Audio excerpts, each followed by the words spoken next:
warahmatullahi wabarakatuh. Selamat siang para pemirsa dan juga Sobat Dukcapil dimanapun Anda berada. Selamat berjumpa kembali dalam acara yang diluncurkan oleh Dinas Kependudukan dan Catatan Sipil Kabupaten Sumeneb yang dikemas dalam satu buah nama, Paduka, Podcast Dokumen Kependudukan. Yang pada siang hari ini bersama dengan saya Tri Purnama Dewi sebagai Pemrades dari Desa Kertasada, Kecamatan Kalianget, bersama dengan narasumber Ibu Dr. Andes Wahasa MM selaku Kepala Bidang Pelayanan Dakduk Capil Kependudukan dan Catatan Sipil Kabupaten Sumeneb. Selamat siang Ibu Hasa. Apa kabar hari ini Ibu? Selamat siang, alhamdulillah. Baik-baik ya. Alhamdulillah, semoga kita semua selalu diberikan kesehatan dan selalu diberikan umur yang panjang, yang barokah. Amin, Amin, amin. amin ya Rabbal Alamin. Baik Ibu, sebelum kita memasuki ke tema Paduka, Podcast Dokumen Kependudukan, episode yang ke-9 pada hari ini Ibu ya. Saya ingin menyapa terlebih dahulu teman-teman seperjuangan saya ya Bu ya.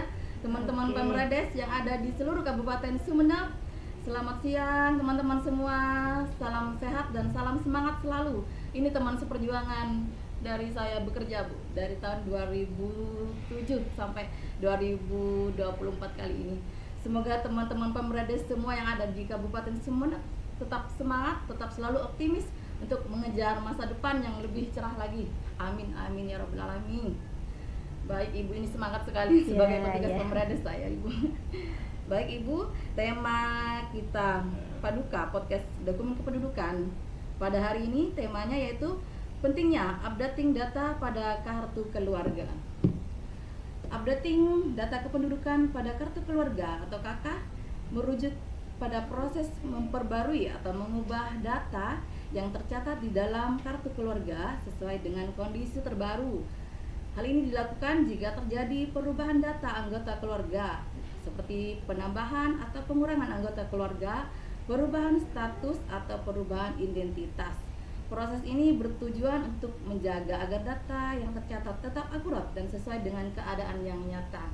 Untuk itu, untuk lebih lengkapnya, Ibu Hasa selaku narasumber pada siang hari ini akan mengupas secara tuntas. Kami persilakan kepada Ibu Kabit waktunya. Baik, terima kasih. Assalamualaikum warahmatullahi wabarakatuh. Waalaikumsalam warahmatullahi wabarakatuh. Kita pada siang hari ini ya akan membahas betapa pentingnya melakukan updating data pada keluarga. Kenapa? Karena sesuai dengan fakta yang ada yang terjadi utamanya di Kabupaten Sumeneb, ini masyarakat cenderung untuk tidak segera melakukan updating data ketika ada peristiwa atau sesuatu yang memang butuh diperbarui atau diubah. Satu contoh misalnya ketika ada anak lahir misalnya. Nah, ini yang terjadi itu kadang-kadang sampai menunggu dibutuhkan, mau sekolah baru diuruskan.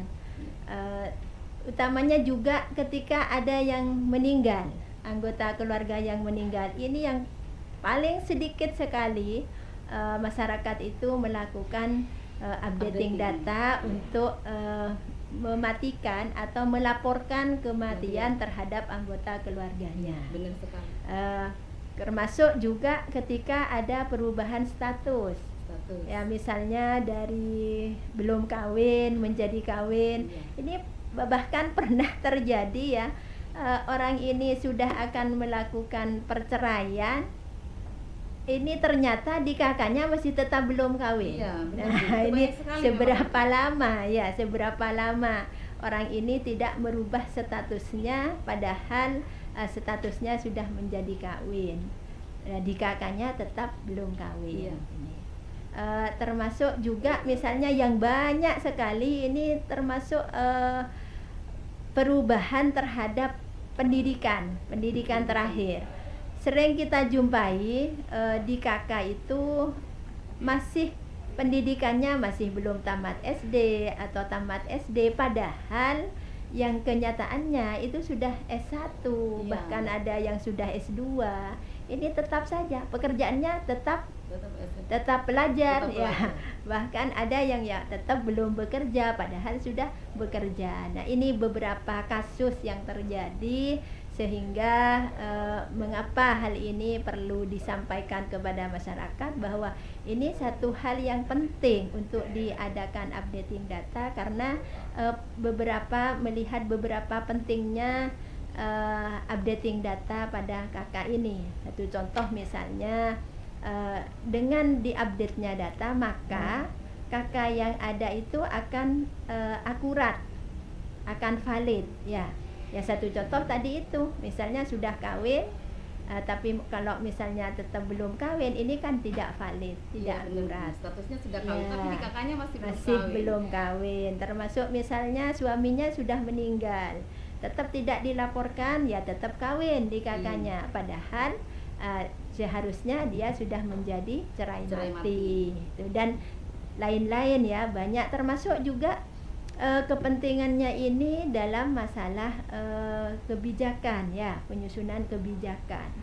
Satu contoh misalnya, berapa sih di Kabupaten Sumeneb orang yang hanya tamat SD, orang yang hanya tamat SLTP misalnya dan seterusnya, atau berapa orang yang sudah S2 misalnya, tapi karena tidak diupdate maka yang dihitung adalah yang ada di datanya itu, di kakaknya itu. Nah, ketika akan memberikan satu kebijakan misalnya, ini kan bisa keliru. Iya, benar. Dengan adanya data yang tidak valid. Tidak sesuai dengan kenyataan. Tidak sesuai dengan kenyataan. Termasuk juga bisa saja ini berpengaruh terhadap IPM Kabupaten Sumeneb. IPM Kabupaten Sumeneb bisa menjadi rendah gara-gara pendidikan masyarakat yang tidak diupdate. Padahal sudah S1 ya tetap karena masih belum tamat SD. Dilihat bahwa Kabupaten Sumeneb ini masih banyak yang belum tamat SD. Itu kan berpengaruh terhadap IPM kita. Termasuk juga ini bisa saja berpengaruh dalam masalah kasus hukum. Satu contoh misalnya meninggal tapi ternyata tetap tercatat dan orang ini tetap mendapatkan bantuan misalnya. Nah, ini kan bisa jadi temuan. Masa ada orang yang sudah meninggal masih tetap mendapatkan bantuan. Dan siapa yang menerima, kan seperti itu. Nah, ini satu contoh bahwa bisa saja terjadi karena tidak terupdate-nya KK atau data di KK, kemudian menjadikan KK itu tidak valid, akhirnya juga bisa menimbulkan kasus hukum. Ya benar. Kadang-kadang masyarakat itu kalau ada perlunya itu Bu yang proses KK Bu, padahal sudah biasanya updating dari dulu seperti perubahan pendidikan kayak gitu ya Bu. Tapi karena belum dibutuhkan jadi KK-nya belum diproses. Kalau sudah perlu baru kurus untuk mengurus KK-nya gitu ya Bu ya. Sebenarnya begitu penting ya Bu. Mengupdating data sejak. Ya, artinya kalau memang sudah terjadi peristiwa yang harus diperbarui atau diupdate, ya langsung secepatnya, jangan menunggu ketika sudah dibutuhkan sehingga ini menghindari sesuatu hal yang tidak diinginkan. Satu contoh misalnya mau melamar pekerjaan misalnya. Mau melamar pekerjaan atau mungkin sakit sementara di datanya itu masih belum akurat. Nah, ini kan bisa menggagalkan kebutuhannya bisa terhalang, bisa terhambat gara-gara tidak diupdate ya. Sementara mau ini misalnya sudah mendadak, sudah saat itu misalnya pas hari libur misalnya atau dan lain sebagainya yang jelas kan halangan seseorang itu tidak bisa kita prediksi ya, termasuk juga misalnya ketika ada hambatan di di sistem misalnya terjadi error dan lain sebagainya. Nah ini makanya mungkin sering saya sampaikan kepada masyarakat, ayo kita sedia payung sebelum hujan itu. Siap-siap sebelum dibutuhkan ya Bu. Ya. Iya. Kalau begitu pentingnya updating data di dalam KK itu, terus persyaratannya apa saja ya untuk merubah seperti pendidikan gitu Bu, dari SLTA ke sarjana, mungkin ada persyaratan-persyaratannya gitu Bu? Apa saja sebetulnya ya persyaratannya itu tidak sulit ya, dan mungkin bisa dibuang pemikiran-pemikiran bahwa mengurus KK, mengupdate KK itu sulit, itu ribet dan lain sebagainya, itu perlu dibuang. Sekarang tidak zamannya lagi ya, lama dan lain sebagainya, itu enggak. Persyaratannya cukup mudah ya. Jadi tinggal ya KK-nya, kemudian apa bukti pendukung terhadap perubahannya itu. Satu contoh misalnya dari belum kawin ke kawin, maka apa persyaratannya? Ya KK disertai dengan surat nikah sebagai bukti bahwa sudah kawin. Kemudian kalau pendidikan misalnya, oh SLTA sekarang sudah tamat S1 atau sudah tamat S2, ya sertakan saja ijazah terakhirnya. Ya ini fotokopinya saja ya, fotokopinya saja. Atau kalau aslinya kan mungkin khawatir hilang ya asli, fotokopiannya saja itu bisa dibawa dengan kakaknya, ya sudah selesai. Dan bahkan kalau ya proses data yang dan sekarang untuk tempat pelayanannya ini tinggal memilih ya, masyarakat tinggal memilih. Banyak pilihan, misalnya mau ke MPP misalnya silahkan, mau di kecamatan misalnya silahkan, mau ongkang-ongkang kaki di rumahnya juga bisa ya, bisa online ya, bisa online ya, begitu gampangnya untuk melakukan prosedur pemrosesan KK ya, lewat IKD-nya misalnya bisa sudah. Jadi sebetulnya kalau melihat kemudahan-kemudahan yang ada pada saat ini, itu tidak ada alasan lagi masyarakat untuk tidak segera mengupdate datanya sesuai dengan kenyataan yang sebenarnya itu. Iya Bu, benar Bu. Tapi kadang-kadang ini banyak kasus di bawah Bu, ini Bu, ada yang mau merubah biodata pendidikan, apa kayak tanggal lahirnya itu Bu, itu di kakaknya kan tidak sama dengan yang KTP-nya. Kemarin itu saya pernah punya kasus di kakaknya itu tanggal lahirnya berapa, tapi di KTP-nya itu tidak sama dengan berbeda ya. Tapi itu masalahnya tidak punya ijazah Bu. Jadi kan biasanya kan harus ada tim pendukung untuk merubah tanggal lahir itu sesuai dengan pendukungnya ya Bu. Terus gimana itu solusinya Bu? Kalau nggak punya pendukung kayak gitu, misalkan yang betul itu biasanya di KTP-nya memang yang salah itu di KTP. Solusinya Bu? Ya, saya kira tidak ada suatu masalah yang tidak ada solusinya ya. Cuma sebelumnya perlu saya sampaikan bahwa walaupun kita ada updating data pada KK, ini ada memang data-data yang permanen, kemudian ada data yang sifatnya dinamis. Nah, data yang sifatnya permanen, satu contoh misalnya nama, kemudian tempat dan tanggal lahir, kemudian nama orang tua. Nah, ini data yang sifatnya permanen. Kenapa? Karena kalau nama misalnya kan tidak mungkin berubah-ubah ya. Kemudian termasuk tanggal lahir tidak mungkin berubah-ubah. Orang ini misalnya lahir pada tanggal sekian, bulan sekian, tahun sekian, itu kan ya selamanya tetap seperti itu, tidak mungkin akan berubah. Termasuk juga nama orang tua. Nah, ini yang perlu dipahami terlebih dahulu. Kemudian yang sifatnya dinamis itu ya data lain selain itu. Ya, misalnya dari pekerjaan, alamat, pendidikan, status pernikahan, itu bisa saja memang berubah ya. Memang ada perkembangan, sifatnya dinamis. Namun ketika ada satu kasus seperti itu, ya walaupun sifatnya permanen tapi ternyata mungkin dulu dalam pencatatannya ada kesalahan, kemudian dibiarkan sampai ternyata saat ini baru ketahuan ya, baru ketahuan.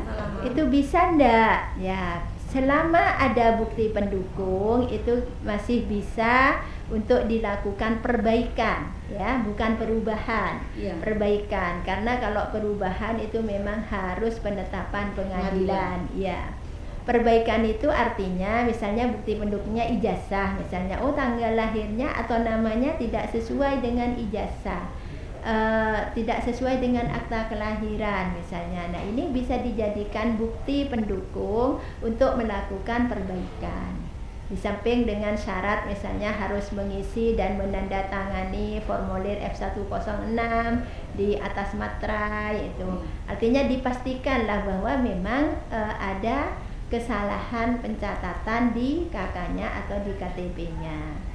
Nah, kemudian kalau memang tidak ada bukti pendukung, maka apakah tidak bisa untuk melakukan perubahan? Bisa, dengan catatan harus ada penetapan pengadilan. Harus ya tuh. Iya, apalagi apalagi berkaitan dengan umur misalnya ya, tahun lahir. Nah, memang ini kan memang hal yang paten. Kalau nama sih masih bisa untuk diubah, ditambah, dikurangi. Tapi kalau kelahiran, tanggal, bulan, dan tahun, ini kan suatu hal yang memang sangat-sangat permanen. Tak mungkin orang itu lahir tanggal ini kemudian akan berubah menjadi tanggal sekian. Makanya ketika tidak ada bukti pendukung yang membenarkan bahwa itu terjadi kesalahan, maka solusinya harus melalui penetapan pengadilan gitu ya Bu ya. Kalau penetapan pengadilan kayaknya masyarakat ini sangat berat sekali ke masyarakat ya Bu. Mungkin ada solusi lain? Tidak ada ya Bu? Ya, kalau masalah dokumen. Ya, kalau yaitu kita mengacu pada regulasi ya. Jadi Dukcapil itu memang semuanya melakukan pencatatan, kemudian ya termasuk perubahan, perbaikan itu ya sesuai dengan regulasi yang ada. Regulasinya mengaturnya seperti itu. Jadi ketika sudah ranah perubahan, maka ya harus penetapan pengadilan itu. Ya, merupakan konsekuensi memang untuk masyarakat ya, ketika terjadi seperti itu gitu loh. Ya tinggal memilih apakah akan dibiarkan tetap seperti itu atau ya kalau memang ini masyarakat cenderung untuk tidak segera melakukan updating data ketika ada peristiwa atau sesuatu yang memang butuh diperbarui atau diubah. Satu contoh misalnya ketika ada anak lahir misalnya. Nah, ini yang terjadi itu kadang-kadang sampai menunggu dibutuhkan. Mau sekolah baru diuruskan. Utamanya juga ketika ada yang meninggal, anggota keluarga yang meninggal. Ini yang paling sedikit sekali masyarakat itu melakukan updating data untuk mematikan atau melaporkan kematian terhadap anggota keluarganya. Benar sekali. Termasuk juga ketika ada perubahan status. Ya, misalnya dari belum kawin menjadi kawin. Ini bahkan pernah terjadi ya, orang ini sudah akan melakukan perceraian, ini ternyata di kakaknya masih tetap belum kawin. Nah, ini seberapa lama orang ini tidak merubah statusnya, padahal statusnya sudah menjadi kawin. Nah, di kakaknya tetap belum kawin. Termasuk juga misalnya yang banyak sekali ini termasuk perubahan terhadap pendidikan terakhir. Sering kita jumpai di KK itu masih pendidikannya masih belum tamat SD atau tamat SD, padahal yang kenyataannya itu sudah S1, bahkan ada yang sudah S2. Ini tetap saja pekerjaannya tetap belajar ya.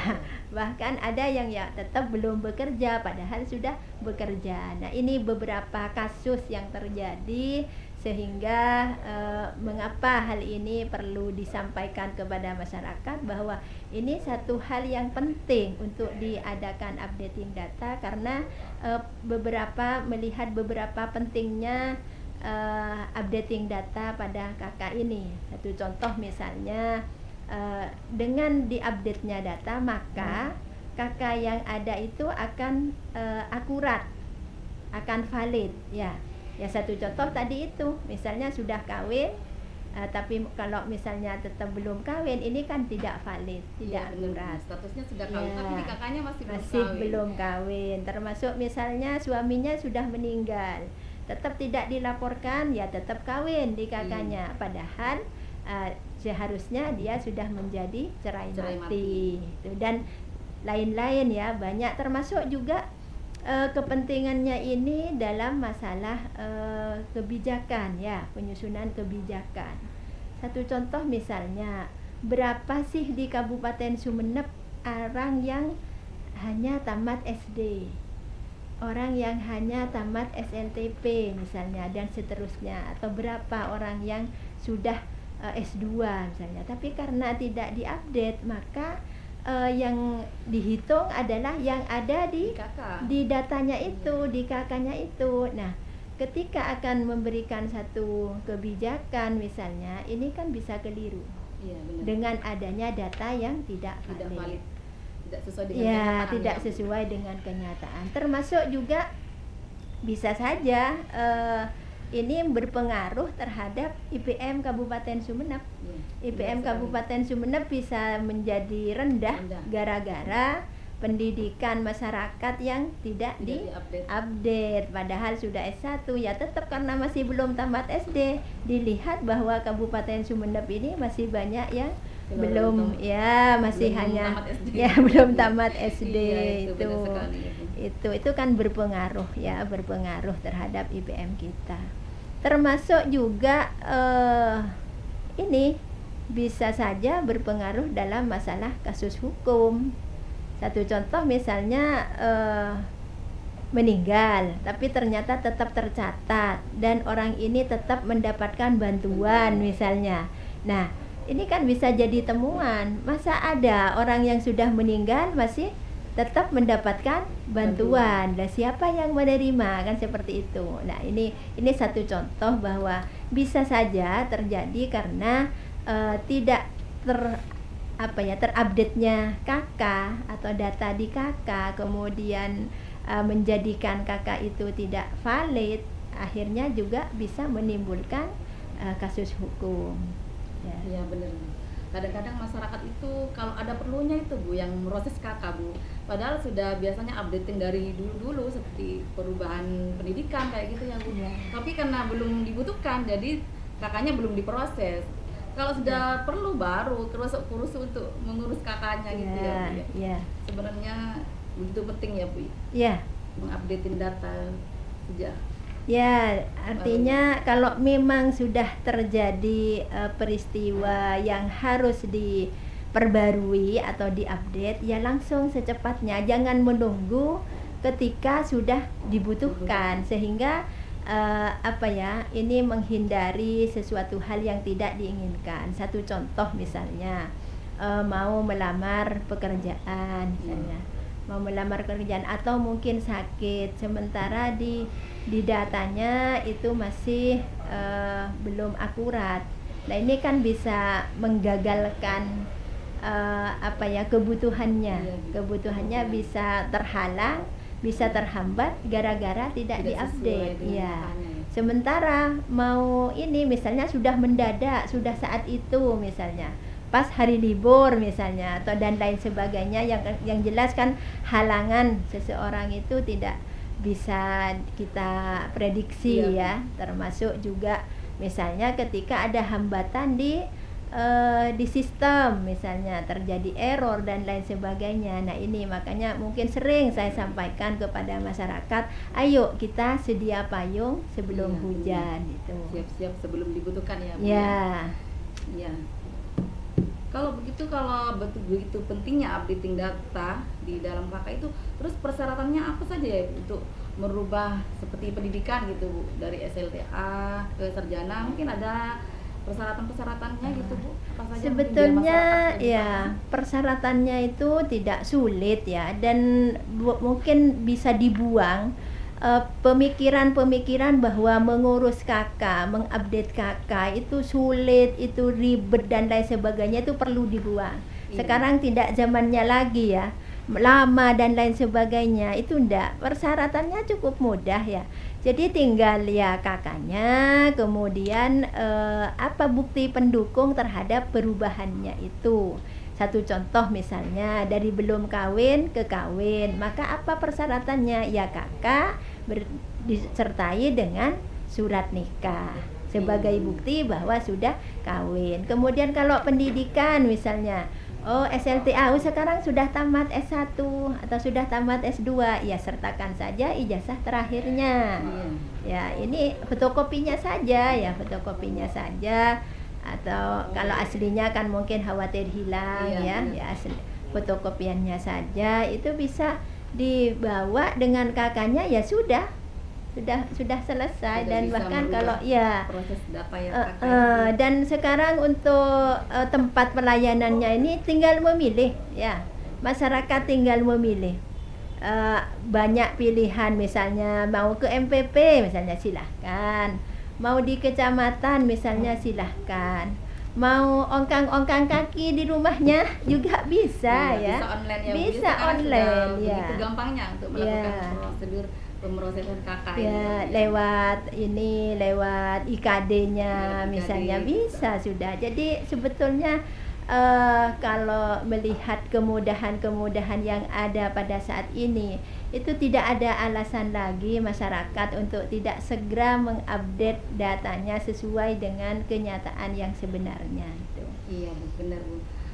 Tapi kadang-kadang ini banyak kasus di bawah Bu, ini Bu, ada yang mau merubah biodata pendidikan, apa kayak tanggal lahirnya itu Bu, itu di kakaknya kan tidak sama dengan yang KTP-nya.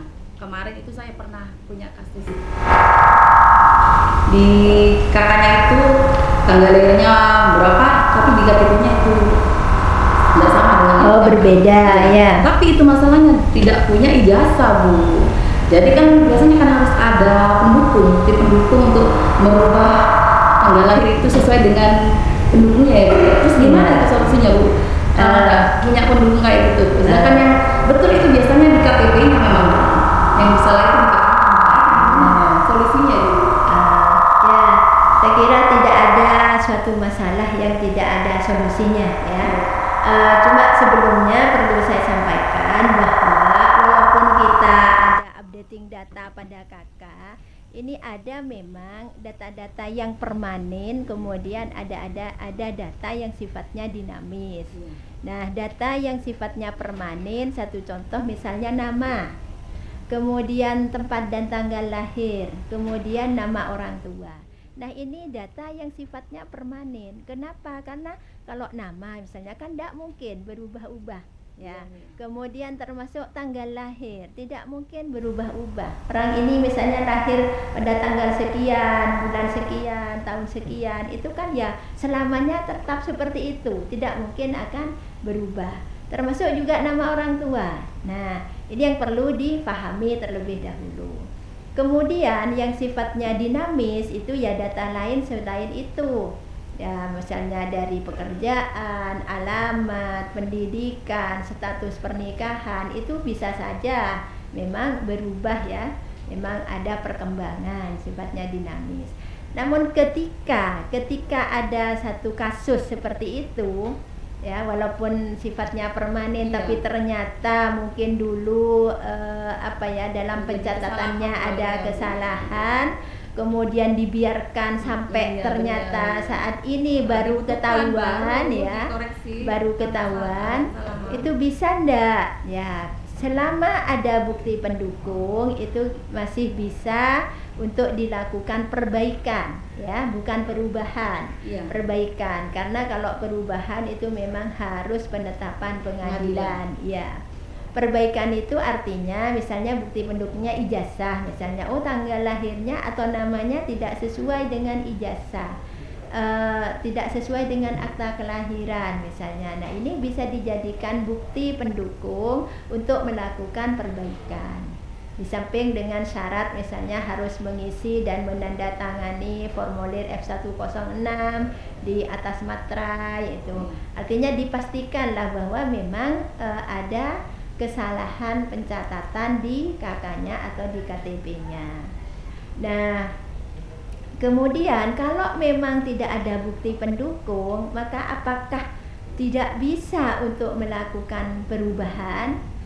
Bisa, dengan catatan harus ada penetapan pengadilan. Harus ya tuh. Iya, apalagi berkaitan dengan umur misalnya ya, tahun lahir. Nah, memang ini kan memang hal yang paten. Kalau nama sih masih bisa untuk diubah, ditambah, dikurangi. Tapi kalau kelahiran, tanggal, bulan, dan tahun, ini kan suatu hal yang memang sangat-sangat permanen. Tak mungkin orang itu lahir tanggal ini kemudian akan berubah menjadi tanggal sekian. Makanya ketika tidak ada bukti pendukung yang membenarkan bahwa itu terjadi kesalahan, maka solusinya harus melalui penetapan pengadilan gitu ya Bu ya. Ya.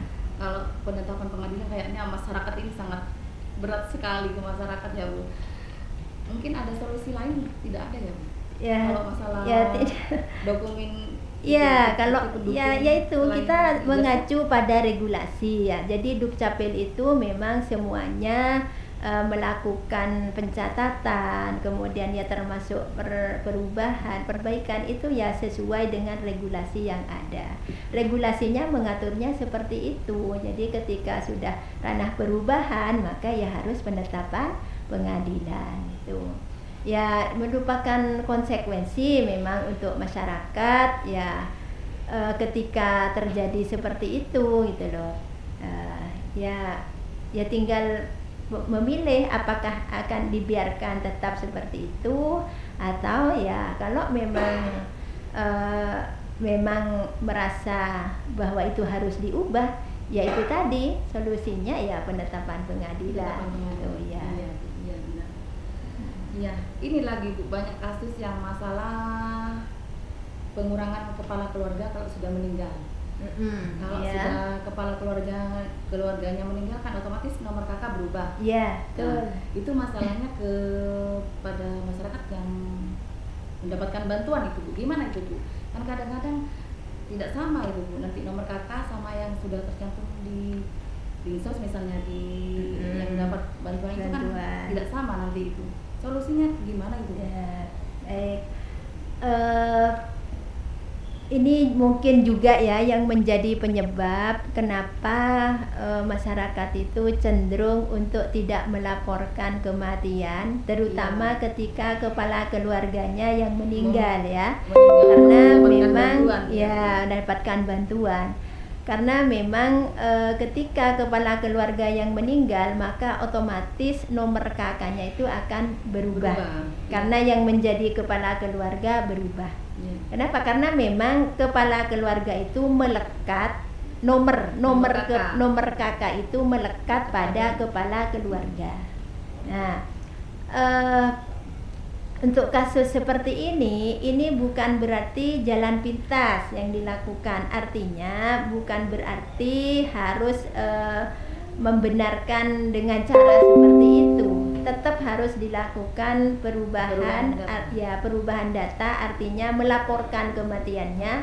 Bahkan sekarang itu ada surat edaran dari Bapak Bupati bahwa orang yang meninggal itu harus secepatnya dilaporkan maksimal 30 hari. Ya, maksimal 30 hari. Di regulasinya juga mengaturnya seperti itu. Jadi bisa ada sanksi ketika lebih dari itu. Nah, sebetulnya ada solusi ya. Itu kalau sudah diubah, sudah di orang yang kepala keluarganya yang meninggal, otomatis kan kakaknya berubah. Nah, kakak yang terbaru ini yang harus dilaporkan, disampaikan ke Dinsos misalnya. Nah, itu Saya ini memang bukan ranah kami ya, bukan Ya. ranah Dukcapil di Dinsos tentang aturan-aturannya, tapi saya mencoba juga hasil dari apa ya, sharing saya dengan Dinsos bahwa ketika ada seperti itu, apakah langsung tidak bisa ahli warisnya itu mendapatkan bantuan kan gitu, langsung dicabut selamanya. Selama memang masih dalam kategori miskin misalnya perlu bantuan, maka yang diajukan untuk mendapatkan bantuan ini adalah ya ke ahli waris ini, keluarga, misalnya istrinya ya, atau mungkin anaknya ya.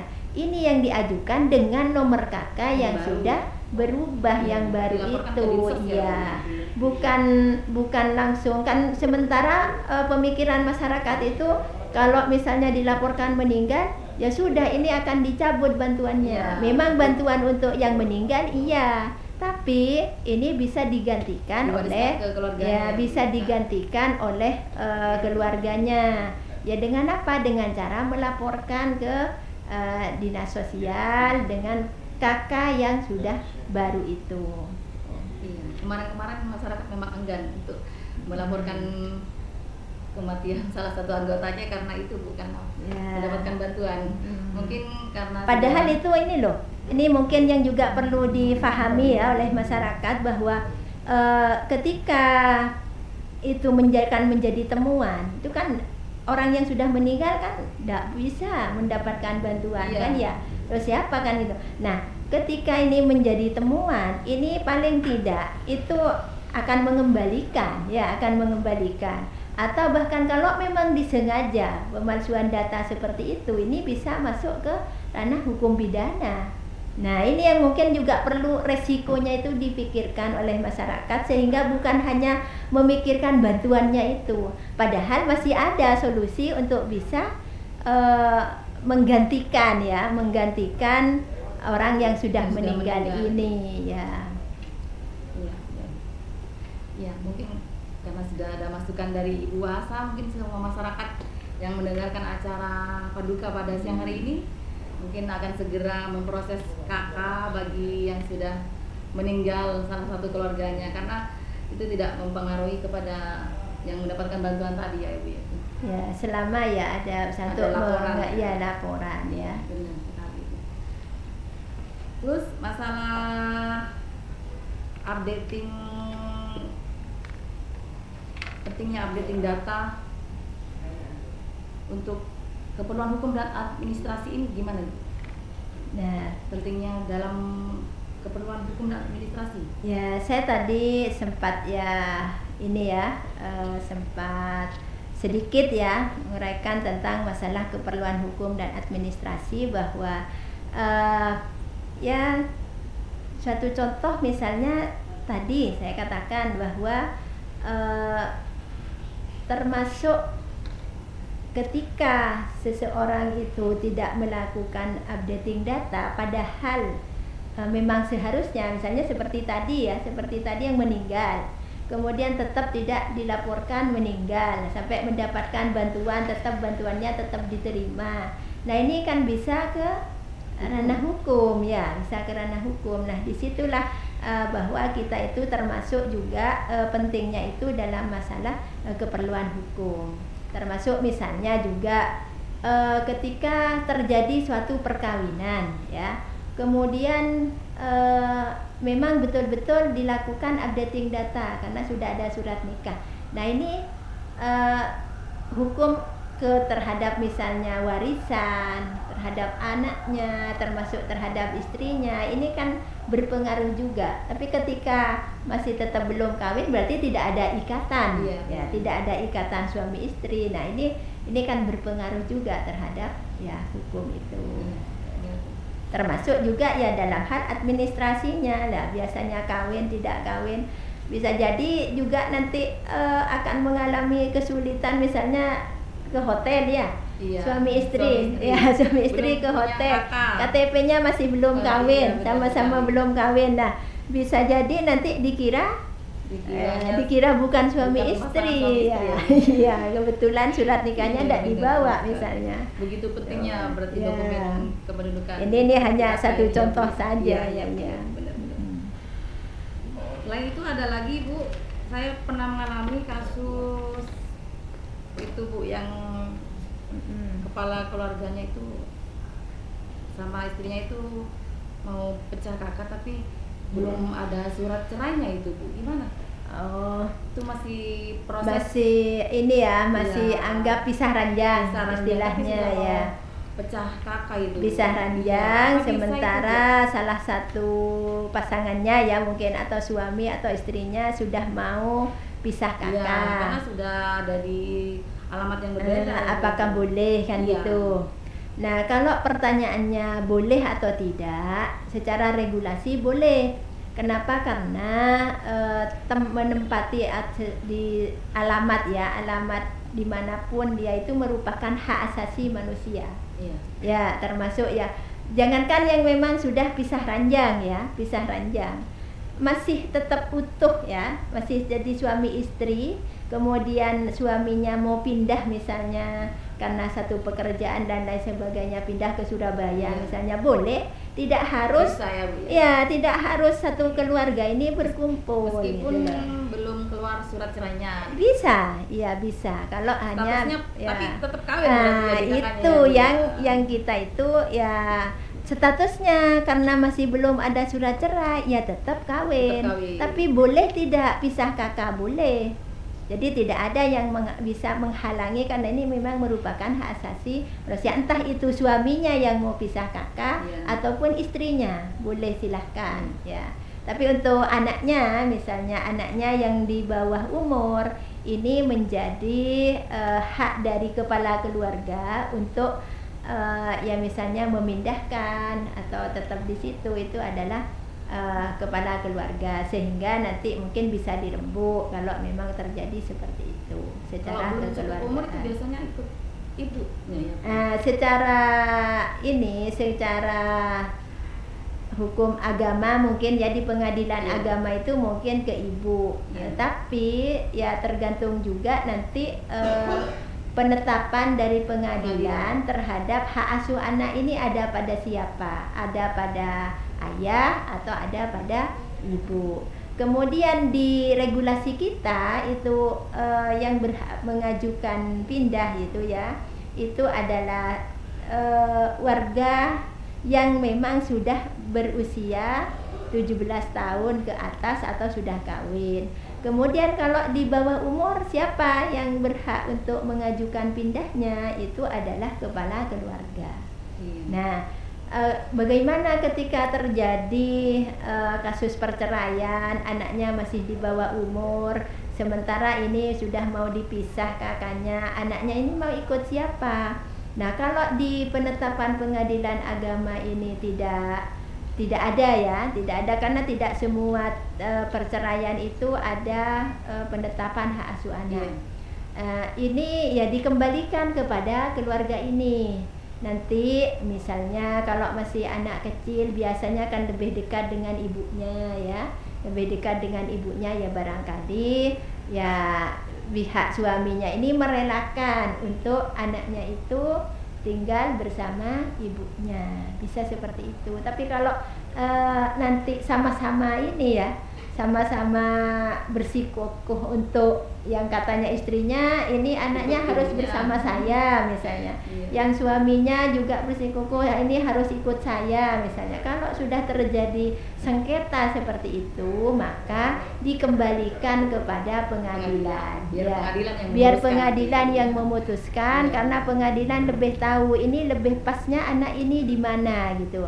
Nah, Dukcapil berdasarkan penetapan pengadilan agama ini nanti ya di mana, apakah hak asuhnya ada pada ibu atau ada pada ayah. Disitulah akan menjadi dasar bagi Dinas Dukcapil untuk memasukkan anak ini ke ayah atau ke ibu gitu. Baik para pemirsa dan juga para sobat Dukcapil yang ada di rumah ataupun yang ada di mana mungkin baru stay tune di acara kami, silakan untuk subscribe like dan share channel sosmed di Disdukcapil. Mungkin ada pertanyaan-pertanyaan bisa langsung live chat ya. Baik Ibu, selanjutnya ini masalah apakah penting juga untuk update KTP selain updating kakak itu? Oh iya. KTP itu nanti mengikuti di KK ya, di KK. Cuma tidak semua yang tertera atau yang tercantum di KK itu tercantum di KTP. Satu contoh misalnya pendidikan. Pendidikan di KK itu kan muncul ya, pendidikan terakhirnya itu apa, tapi di KTP tidak. Nah, beda dengan ketika perubahan status perkawinan misalnya, maka itu di KK muncul, di KTP juga muncul. Pekerjaan juga seperti itu, alamat iya, tapi kalau pendidikan ini tidak. Nah, maka bagaimana? Nah, kalau misalnya yang memang di KTP-nya juga ikut berubah, satu contoh misalnya dari belum kawin kemudian di KK-nya sudah diupdate menjadi kawin, maka KTP-nya juga perlu diupdate ya, artinya perlu dicetak ulang. Caranya bagaimana? Ya kembalikan KTP yang lama. KTP yang masih belum kawin kemudian nanti akan dicetak KTP yang sudah kawin. Tapi kalau hanya pendidikannya yang berubah ya, yang mengalami perubahan, karena ini tidak masuk di KTP maka KTP-nya tidak perlu dicetak ulang. Tuh. Iya. Kalau mendaftar secara online itu gimana ya Bu? Caranya mungkin para pemirsa mungkin masih ada yang belum paham, mungkin bisa dijelaskan ya? Iya.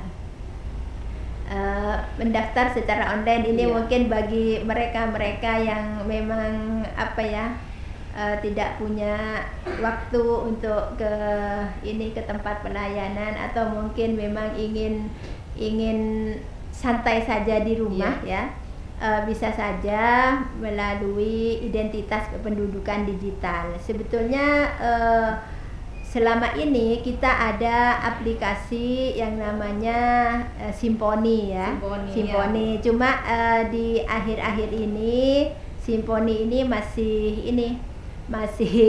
masih kena hack ya, masih error, sehingga mohon maaf kepada masyarakat ya, utamanya masyarakat Kabupaten Sumeneb selama ini yang terbiasa menggunakan Simponi untuk mendaftar secara online, untuk sementara masih belum bisa ya, belum bisa. Kemudian apakah juga kalau Redes online ini masyarakat yang datang ke Pemredes, nanti Pemredesnya yang melakukan pendaftaran secara online, sehingga akan mengefisiensi pembantu Redes untuk tidak harus datang ke tempat pelayanan tuh. Tapi untuk yang pribadi ya, artinya bukan melalui Pemredes tapi mau mendaftar secara online, ini bisa dilakukan lewat identitas kependudukan digital. Jadi identitas kependudukan digital ini bukan hanya berfungsi sebagai KTP digital ya, sebagai pengganti dari KTP fisik ya, KTP fisik, tapi juga berfungsi untuk untuk mendaftar ya, untuk mendaftar dokumen yang dibutuhkan misalnya. Cuma ya ini masih ada keterbatasan ya. Satu contoh misalnya mau melakukan perpindahan ya, orangnya sudah ada di Surabaya misalnya, kemudian untuk pulang ke Sumeneb kan mungkin merasa kesulitan ya, dan lain sebagainya, biaya dan lain sebagainya. Kemudian mau datang ke Pendukcapil Surabaya misalnya juga malas misalnya ya. Saya ingin saja di rumah saja tapi kebutuhan saya bisa terpenuhi, maka bisa dilakukan pendaftaran surat pindahnya ini melalui identitas kependudukan digital. Itu iya. Ini jadi masyarakat Ya, ini jadi tidak ada alasan lagi untuk tidak mengupdate datanya data kependudukannya. Karena sudah begitu gampangnya. Secara secara prosedur juga sudah sangat mudah. Kemudian secara teknis atau cara mendapatkannya juga sangat mudah tempat pelayanan juga di mana-mana, bahkan di rumahnya saja ini sudah bisa melakukan updating data di KK-nya itu. Iya, karena begitu pentingnya updating data kependudukan. Jadi silahkan bagi masyarakat yang belum updating data untuk datang ke tempat-tempat pelayanan seperti MPP ya Bu ya, seperti ke UPT kecamatan masing-masing, juga kepada Pemredes yang ada di desanya. Lalu bagaimana untuk update KK yang tidak berdomisili di Sumeneb tapi tidak ada di IKD, seperti update pekerjaan itu Bu, gimana ya Bu ya? Maksudnya tidak berdomisili di Kabupaten Sumeneb, artinya KK-nya itu bukan KK Sumeneb, bukan penduduk Sumeneb gitu ya? Iya. Kalau bukan penduduk Sumeneb, kemudian ada di Sumeneb ya kadang-kadang terus untuk pulang kan mungkin merasa kesulitan ya. Nah, sementara dibutuhkan misalnya. Nah, ini yang untuk di kabupaten lain atau luar daerah itu memang masih belum bisa untuk melakukan perubahan atau update data di KK-nya ya. Untuk luar daerah itu yang bisa dilakukan hanya merekam KTP, kemudian mencetak KTP, kemudian aktivasi identitas kependudukan digitalnya. Nah, ini yang bisa dilakukan di luar kabupaten ya, di luar kabupaten. Jadi kalau misalnya ya seperti tadi ada di Sumeneb kemudian mau merubah atau mengupdate KK-nya sementara tidak bisa pulang misalnya, ya karena di luar daerah itu bisa melakukan aktivasi IKD, maka ya minta bantuan untuk diaktifasi IKD-nya, kemudian sesudah aktif baru bisa melakukan updating data melalui online di IKD-nya itu. Maksudnya itu kakaknya Sumeneb Bu, tapi orangnya sedang tidak ada di Sumeneb itu Bu. Oh, domisilinya Sumeneb ya. Domisili Sumeneb, perubahan pekerjaan, tapi orangnya tidak ada di Sumeneb, tapi ada di luar kota. Yaitu tadi melalui IKD itu ya, melalui IKD sehingga nanti di Sumeneb itu kan melihat permohonan yang melalui IKD ini nanti akan diproses, nanti akan masuk ke email orang itu. Itu kalau sudah punya IKD berarti kan orang-orang harus bikin IKD harus aktivasi IKD. Nah, langsung terus ke EPP ya Bu ya. Ya, bisa ke MPP, bisa di kecamatan, bisa di luar daerah. Tadi kan seperti contohnya tadi penduduk Sumeneb tapi orangnya tidak ada di Sumeneb kan gitu kan. Nah, tidak ada di Sumeneb, ada di contohnya di Jakarta misalnya, bisa enggak melakukan aktivasi IKD di Jakarta? Bisa ya, bisa. Jadi tadi itu yang bisa dilakukan di luar daerah atau luar kabupaten itu rekam KTP, kemudian cetak KTP, kemudian aktivasi identitas kependudukan digital. Jadi ini merupakan solusi ketika ada di luar daerah kemudian mau update data ya, mau melakukan secara online misalnya ya itu tadi bisa dengan aktivasi IKD-nya itu di luar daerahnya itu ya, di mana dia berada, kemudian sesudah itu lanjutkan dengan permohonan perbaikan datanya itu atau update datanya itu melalui identitas kependudukan digital ya. Itulah manfaatnya IKD ini ya, makanya kita himbau masyarakat itu untuk bukan hanya memiliki KTP fisik ya, tapi juga sudah melakukan aktivasi IKD atau yang kita biasa kenal dengan KTP digital. Kenapa? Karena ya suatu saat ya kita mungkin juga akan beralih ke IKD ke IKD ya, zaman sekarang memang sudah zaman digital ya. Di samping juga ini kan efisiensi ya, efisiensi baik terhadap dirinya sendiri, termasuk juga efisiensi terhadap negara, terhadap anggaran negara. Betapa mahalnya KTP fisik itu ya, belangkonya saja berapa, kemudian untuk biaya ribbon, film dan lain sebagainya itu berapa. Jadi bisa diperkirakan satu KTP, satu keping KTP itu mulai dari belangko sampai terjadi proses pencetakan itu hampir 50.000 katanya ya. Kalau di ini ya, kalau dirinci itu gitu, ya kalikan berapa juta tapi dengan beralih ke IKD ini kan sudah tidak perlu tidak perlu cetak KTP-nya, tidak perlu belangko kan itu kan. Ya mungkin hanya untuk orang-orang yang memang tidak memiliki HP Android ya. Kalau yang sepuh-sepuh itu ya, yang sepuh-sepuh. Tapi kalau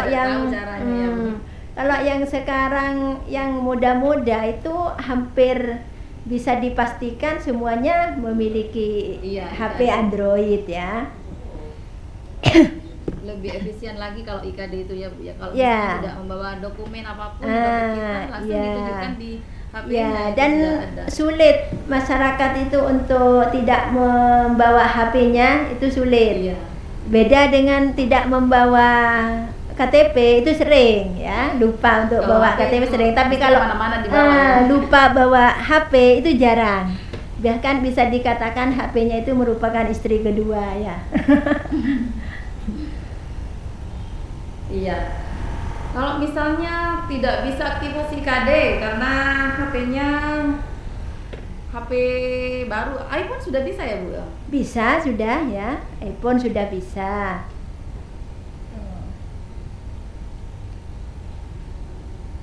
Saya kebetulan punya warga kemarin tuh Bu, ada yang mau daftar IKD, tapi HP-nya saya terbaru dan belum tersedia IKD untuk Android. Saya butuh update kakak yang ke kakak barcode itu. Pas orangnya ada di Bali, gimana ya Bu agar bisa update kakak tanpa pulang?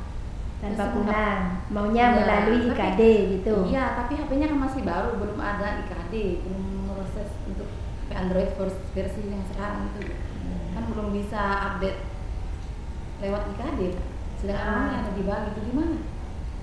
Soalnya sekarang kan HP itu sudah banyak yang ini ya, memang sudah seperti dulu versi bisa untuk IKD itu. Ya, tapi kan dalam perkembangannya itu bisa seperti halnya iPhone ya. iPhone dulu kan tidak bisa, sekarang, tapi dengan perubahan versi sekarang bisa. Sekarang sudah bisa IKD. Nah, itu barangkali juga bisa minta bantuan ke ADB di sana ya, apa betul memang karena versinya itu ya, atau memang karena ada kendala lain.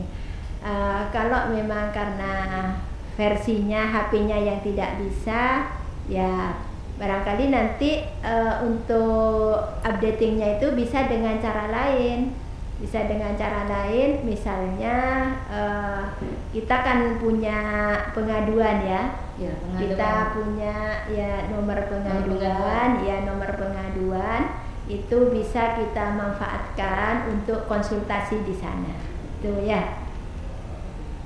Jadi adalah solusi pasti ya. Iya, pasti sebuah masalah pasti ada solusinya ya. Tidak mungkin tidak ada solusi. Iya. Kemarin saya juga punya warga atas ada itu kan ada yang orang duduk Jakarta, tapi orangnya tidak bisa pulang ke Jakarta kan.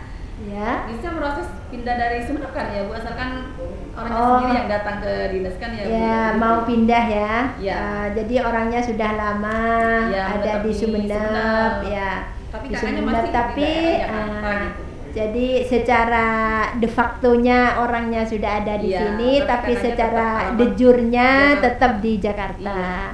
Maka apakah bisa melakukan perpindahan dari Jakarta ke Sumeneb tanpa orangnya harus datang ke Jakarta? Kan seperti itu pertanyaannya ya.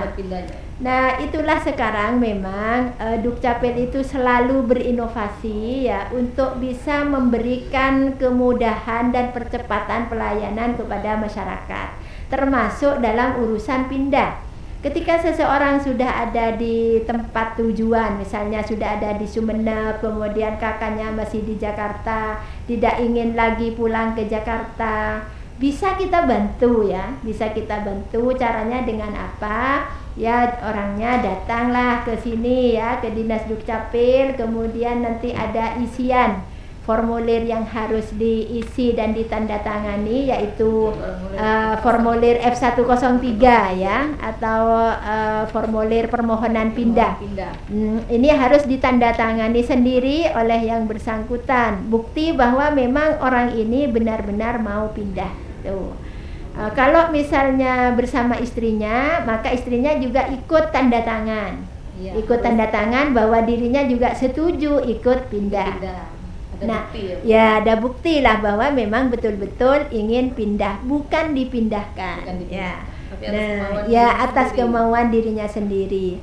Nah, itu nanti sesudah kakaknya, KTP-nya, kemudian formulir F103 itu sudah diisi dan ditandatangani, maka kami akan proses, kami akan buatkan surat pengantar dari Dinas Dukcapil Kabupaten Sumeneb, kemudian dikirim melalui aplikasi e-office ya.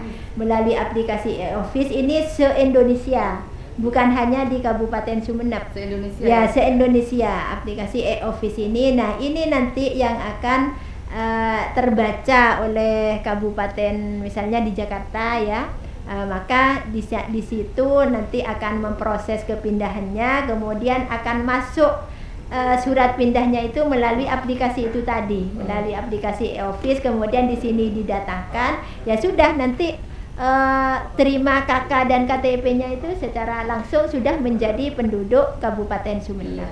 Meskipun prosesnya agak lama mungkin ya Bu ya. Kalau yang langsung ya kalau lama tidaknya itu tergantung kepada Dinas Dukcapil setempat ya.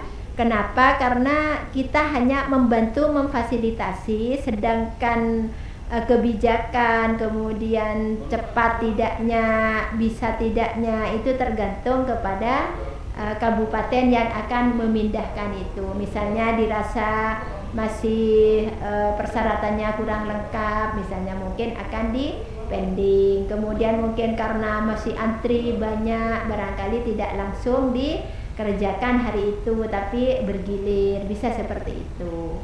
Oh iya Bu, ini ada pertanyaan dari live chat ya Bu, atas nama Desi. Pertanyaannya, membuat kakak tanpa surat pindah bisa tidak? Dulu kakak saya Kaltim, sekarang saya sudah ada di Sumeneb. Ibu gimana ini? Ini yang baru saja kita bahas ya, barusan kita bahas. Kalau membuat kakak tanpa surat pindah itu tidak bisa ya. Membuat kakak sementara memang penduduk Kaltim kemudian tanpa surat pindah itu bisa apa tidak? Tidak bisa ya, tanpa surat pindah. Cuma pertanyaan selanjutnya, apakah bisa mengurus surat pindah tanpa harus datang ke Kalimantan Timur, kan itu kan? Nah, itu tadi yang kita bahas, artinya bisa. Berarti mana Dinas Dukcapil Kabupaten Sumeneb yang membantu menguruskan surat pindahnya ke Kalimantan Timur. Tidak usah repot datang ke Kalimantan Timur, cukup datang ke Dinas Dukcapil, bawa kakaknya, bawa KTP-nya, kemudian nanti di Sumeneb itu mengisi formulir F103. Kita yang membuatkan surat pengantar ke Kalimantan Timur, kemudian dikirim melalui e-office, dan kita juga yang akan mendatangkan ketika surat pindahnya sudah dikeluarkan oleh Kalimantan Timur. Tuh. Iya, nanti tinggal proses KTP-nya ya Bu ya. Ya. Kalau sudah kakaknya berubah ke Ya langsung sekalian sama KTP-nya sekalian ya, dengan Bu, ya? KTP-nya Oh, iya. ya. Jadi tinggal ketika sudah selesai orangnya datang, tinggal ya sudah terima KK, sudah terima KTP yang sudah perubahan alamat tuh. Kecuali orang itu memang mau melakukan ini ganti foto misalnya, kemudian ganti tanda tangan misalnya, ya ini tidak bisa langsung dicetak KTP-nya, jadi menunggu orangnya datang baru kita proses untuk ganti fotonya atau ganti tanda tangannya kemudian dicetak. Kalau ganti tanda tangan itu harus ACC dulu ya ke Ibu Kabit apa langsung ke MPT atau gimana itu? Begini, secara sistem ya ganti foto atau ganti tanda tangan itu bisa secara sistem. Cuma kenapa terkadang memang diarahkan untuk ke menghadap ya ke untuk ACC dulu, ya. ACC dulu. Kenapa? Karena memang masih harus diverifikasi. Satu contoh misalnya ganti tanda tangan. Apakah perlu ganti tanda tangan? Jangan-jangan tanda tangan ini sudah digunakan kemana-mana. Misalnya tanda tangannya sudah digunakan untuk buka rekening. Kemudian ya, berarti kan beda. Nantinya takut bermasalah kan gitu. Nah ini perlu diverifikasi. Kemudian yang kedua, kita memang kalau tidak sifatnya mendesak memang harus diganti ya. Hanya mau ganti tanda tangan atau mau hanya ganti foto sementara tidak begitu urgen, kita memang tunda dulu. Untuk saat-saat ini kita tunda. Kenapa? Karena kita masih memprioritaskan belangko-belangko itu untuk pemula yang masih belum pernah memiliki KTP. Jadi setelah melakukan perekaman itu kan masih belum dicetak misalnya. Nah, ini yang nanti akan didahulukan. Sementara kalau hanya ganti foto, ganti tanda tangan itu kan tidak terlalu mendesak. Ya, itu. Iya. Terima kasih Bu. Terus itu lagi Bu, ada pertanyaan dari chat WA ini Bu. Apa harus update golongan darah ini Bu di kakak Ibu? Kalau pertanyaannya harus sih tidak ya, tidak harus. Hanya apakah penting itu ya? Penting, ya. Apakah penting untuk melakukan update golongan darah? Penting ya, dirasa penting. Walaupun ini bukan merupakan suatu hal yang wajib, artinya kalau tidak tercantum golongan darah kemudian kakaknya tidak bisa digunakan misalnya. Kakaknya tidak bisa diproses misalnya, tidak. Cuma pertanyaannya sekarang sebegitu pentingkah mencantumkan golongan darah di KK atau di KTP, karena golongan darah ini juga selain di KK di KTP juga muncul ya. Ini penting. Kenapa? Karena ketika misalnya orang ini sakit membutuhkan donor darah. Nah, dengan dicantumkannya golongan darah, kan sudah tahu, dokter sudah tahu, oh ini golongan darahnya O misalnya, berarti yang dibutuhkan adalah golongan darah O. Nah, siapa orang-orang yang memiliki golongan darah O misalnya? Ini kan juga bisa dilihat dari KTP ya, misalnya sanak keluarga atau sahabatnya, itu kan bisa dari sana. Itulah pentingnya kenapa golongan darah juga perlu dicantumkan walaupun bukan merupakan suatu hal yang harus atau wajib tuh. Iya Bu. Berarti begitu penting sekali ya Bu, ya. Data di dalam kartu keluarga ya Ibu ya. Baik. Termasuk juga ini walaupun tidak muncul di KK ataupun di KTP ya, ini melaporkan juga orang-orang yang disabilitas ya, terkadang masyarakat itu merasa malu ya untuk melaporkan anggota keluarganya ketika ada anggota keluarganya yang tergolong disabilitas. Satu contoh misalnya tunanetra atau tunawicara. Nah, ini bisa dikatakan tidak pernah ada laporan dari pihak keluarganya terhadap anggota keluarganya ini untuk melaporkan bahwa anggota keluarga si A misalnya ini tunawicara atau tunanetra misalnya. Padahal ini juga penting ya. Walaupun ya sekali lagi seperti tadi kasusnya tidak wajib, cuma penting juga. Kenapa? Karena ini juga satu contoh misalnya untuk kebijakan negara, penganggaran dan lain sebagainya. Atau misalnya negara butuh atau negara akan memberikan bantuan kaki palsu kaki palsu misalnya. Nah, ya sementara tidak punya data berapa sih orang bisa Indonesia atau orang Kabupaten Sumeneb yang membutuhkan kaki-kaki palsu ini karena cacat kakinya misalnya. Nah, dengan ada dilaporkannya seperti itu, nanti kan terekam di database-nya itu bahwa ini adalah penyandang disabilitas cacat fisik ya misalnya ya fisik kaki misalnya. Nah, ini kan akan memudahkan untuk misalnya perencanaan penganggaran, kemudian termasuk sasarannya siapa saja. Nah, ini itu pentingnya contohnya seperti itu gitu loh. Ini ada pertanyaan lagi dari WA. Update nomor paspor apa juga bisa melalui IKD? Gimana ya? Apa bisa melalui IKD? Kita mungkin bisa dilihat ya, karena terus terang ini setiap kadang-kadang kabupaten juga tidak sama ya.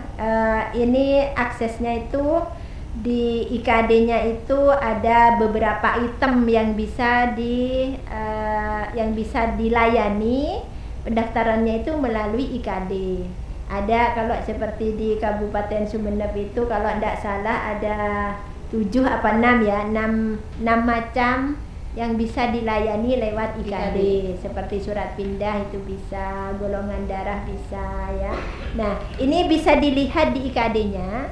Di IKD-nya itu akan dapat ada keterangannya di situ, terlihat bahwa bisa pelayanannya itu apa saja.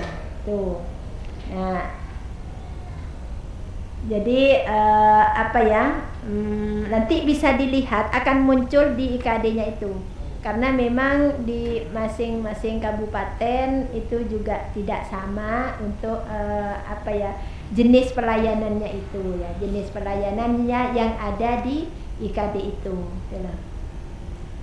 Mungkin ada pesan atau himbauan dari Bu Kabid untuk semua masyarakat yang ada di Kabupaten Sumeneb mengenai updating data KKN. Ya, sebelum mengakhiri acara ini ya, untuk masyarakat Sumeneb ini kita sudah hampir mendekati satu momen ya, satu peristiwa pilkada. Tinggal menghitung hari saja ya, tepatnya tanggal 27 November nanti kita akan ada pilkada serentak. Dan di sini kita juga masyarakat ini bisa berpartisipasi untuk mensukseskan acara ini dengan cara apa? Salah satunya dengan cara sudah melakukan perekaman KTP bagi yang sudah wajib KTP. Terutama pemula-pemula. Ini di Kabupaten Sumeneb masih ada kurang lebih sekitar 11.000 yang belum melakukan perekaman KTP untuk pemulanya. Nah, untuk itu mari secepatnya agar masyarakat yang sudah bisa memilih ini punya hak untuk memilih, maka tidak akan tertinggal, artinya tidak akan terhambat untuk bisa melakukan atau berpartisipasi melakukan pemilihan juga pada saat pilkada. Dengan cara apa ya? Dengan cara itu tadi, secepatnya melakukan perekaman KTP. Nah, ini juga bisa kita lakukan di berbagai tempat ya. Kadang-kadang kan masyarakat itu ketika ditanya ini masih ada di pondok, masih ada masih kerja di Jakarta, di Bali dan lain sebagainya. Sebetulnya tidak ada alasan dimanapun dia berada bisa melakukan perekaman KTP. Iya. Di pondok misalnya di Sukorejo, di Situbondo, kemudian di Nurul Jadid misalnya ya, pondok-pondok besar yang santrinya itu banyak memang dari luar daerah. Apakah bisa melakukan perekaman di tempat dia berada? Bisa ya. Bisa. Syaratnya cukup ya membawa fotokopi KK-nya saja, kemudian datang ke tempat pelayanan perekaman di kabupaten itu, di kabupaten setempat, kemudian ya datang, kemudian sampaikan tujuannya bahwa ingin melakukan perekaman KTP, pasti akan dilayani. Kita seluruh Indonesia itu berkomitmen untuk mempermudah masyarakat. Sehingga walaupun dari luar daerah tetap kita layani tuh. Nah ini ya, mungkin ini himbauan kepada masyarakat ya, karena kita memang sudah hampir ini mendekati pelaksanaan pilkada ya. Baik Ibu Kabid, terima kasih banyak atas segala informasi yang telah disampaikan pada acara Paduka siang hari ini. Semoga sangat bermanfaat untuk seluruh masyarakat yang ada di Kabupaten Sumeneb. Ya. Jadi kesimpulan pada siang hari ini, pembaruan data di kartu keluarga sangat penting untuk memastikan kelancaran administrasi kependudukan serta memberikan manfaat yang besar baik untuk individu, keluarga maupun negara. Dengan menjaga data di KK tetap akurat dan terkini, kita tidak hanya mempermudah proses kehidupan sehari-hari, tetapi juga berperan dalam menciptakan sistem administrasi yang lebih efisien dan transparan. Baik para pemirsa yang ada di rumah dan juga para sobat Dukcapil semuanya, karena begitu pentingnya updating data di dalam kartu keluarga, maka marilah kita semua yang untuk seluruh masyarakat Kabupaten Sumeneb yang belum melakukan updating data untuk datang dan urus sendiri dokumen kependudukan mudah, cepat dan gratis, bisa melalui online seperti apa yang diterangkan oleh Ibu Kabid tadi, bisa datang ke MPP langsung atau ke UPT yang ada di kecamatan masing-masing ataupun juga melalui petugas pemeredes yang ada di desa masing-masing. Begitu gampang dan begitu mudahnya ya pelayanan dokumen kependudukan dan catatan sipil Kabupaten Sumeneb. Karena keterbatasan waktu, akhirnya saya sebagai host pada hari ini Ibu mohon undur diri. Sebenarnya masih asik berbincang-bincang masalah data kependudukan ya Ibu ya. Bisa kita lanjutnya mungkin di lain waktu. Mungkin lain waktu kita bisa berjumpa kembali. Akhirnya saya sebagai host pada siang hari ini mohon maaf atas segala kekurangan dan kehilafan. Sampai berjumpa di lain waktu. Semoga kita semua selalu diberikan kesehatan dan dipanjangkan umur yang barokah. Amin.